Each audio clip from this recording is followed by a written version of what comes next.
Hello everyone, welcome to Tech and Cryptos. In this video, we shall talk about how you can create an account in TEMU App. TEMU App is a hot shopping app which is popular. To create an account in the TEMU App, open TEMU App on your mobile first. To do that, you have the app installed on your device. Once you open the app, you're going to see a loading screen with lots of coupons, but our goal here is to create an account. So once you press on the profile icon in the bottom panel of the screen, there's an option that says sign in or register. If you have an account, you'll need to sign in, and if you do not have an account, you'll have to register for a new account.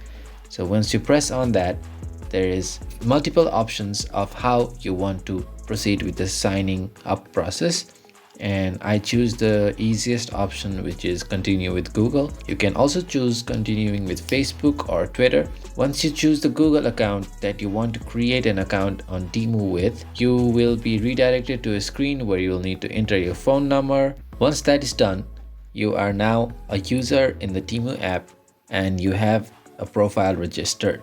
In this way, you can create an account in TEMU app. If you found this video helpful, do not forget to drop us a like and do not forget to subscribe to our channel. We'll see you in the next video. Thank you for watching.